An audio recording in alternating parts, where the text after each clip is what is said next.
Let's start on the Olympic Games. So far, so good.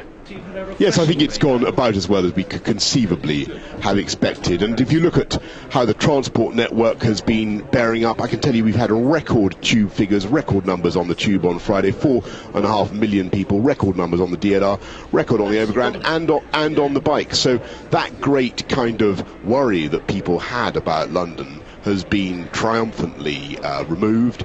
And another factor that the people a couple of days ago, towards the beginning of the Olympics, were worrying about was whether we were going to have a ghost town scenario, and that is absolutely not the case. If you look at what's happening now in the West End, you've got big crowds in the heart of London area around St James. They got footfall up about 16% on last year, and the new West End company says things are going much better. You've got huge crowds at Tide Park, big crowds also in Victoria Park. So I'm about as pleased as I possibly could be at this stage, counting no chickens.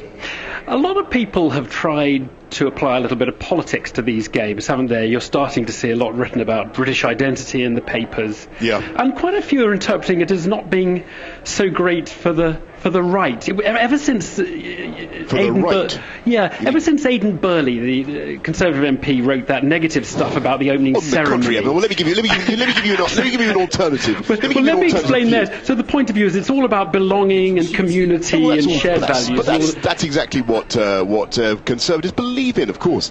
That's what it's all about. It's an idea of community. It's an idea of everybody doing things together. That's totally part of it. But what the Olympics are is a magnificent pageant of effort and exertion and achievement and competition. This is a competition. Why did Usain Bolt run quite as fast last night? Was it just because he was propelled by McDonald's in defiance of liberal food faddists everywhere? And no, it was because he wanted to win. And kids around this country are seeing that there's a direct correlation between effort and achievement, and the more you put in, the more you get out. That's a wonderful the Conservative lesson about life. And is your party as comfortable, do you think, as perhaps the Labour Party would be with the really fantastic advert for multicultural, multi-ethnic Britain that particularly Saturday night presented? Yes, I think it's fantastic. Don't forget, it was back in, I think, 1997 that John Major said his vision of Britain was a nation at ease with itself. Do you remember that? I do. And I think that's what we've got. And in the crowds cheering on Saturday night, you saw an unleashing of a really extraordinary positive energy, and it is pride. The question is, what do politicians do with this thing that's going on? And the answer is, well, I suppose we've got to keep the forward momentum. We've got to try to alchemize it, to bottle it, to make sure that we, as your previous guest Andy Hunt was saying, we've got to make sure that we get kids motivated, as I'm sure they are, to take up sporting opportunities. And we've got to show that this is a city and a country that can really do amazing things and be confident in ourselves. If the Olympics actually leads to a much greater sense of national self-confidence, then that will be no bad thing.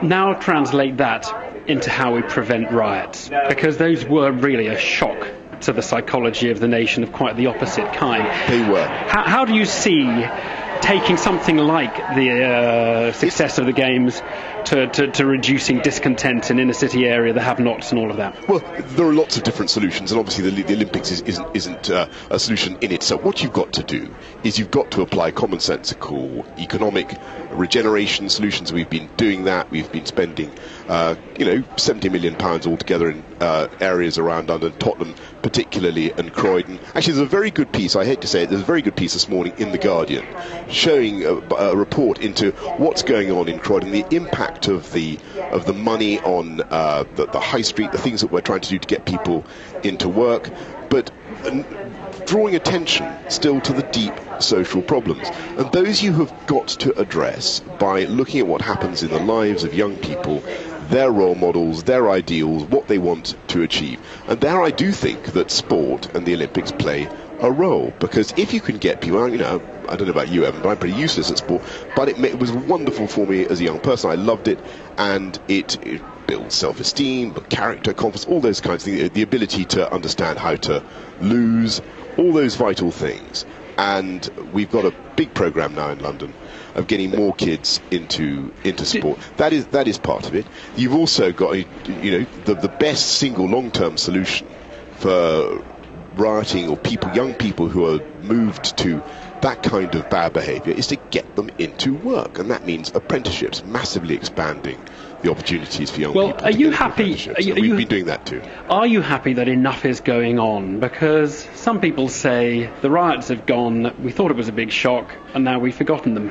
And actually not much has changed down on the ground. We don't have fewer young people unemployed. Do we have that many more apprenticeships than a year ago? So it's just really whether we have about 100,000 more apprenticeships than we had, 67,000 more than we had a year ago. And yes, we are doing a huge amount. And actually, as the Guardian report, I think, rightly concedes, you are seeing big economic impacts in places like Tottenham, and if once we get the stadium regeneration going, that will have further beneficial effects on the quality of life in that area. But what the riots revealed was I'm afraid, a deep social problem which requires lots of different solutions. There was a culture of easy gratification and entitlement and all the rest of it. That is part of the problem, and you have to deal with that. Among bankers as well as among rioters? Of course. Yeah. And I think actually the Olympics, with this very, very clear message about effort and achievement and what it takes to connect the two, could not come at a better time for a country that is making a difficult psychological adjustment to a new world without easy credit, without where life is, I'm afraid, considerably tougher than it was before the crunch.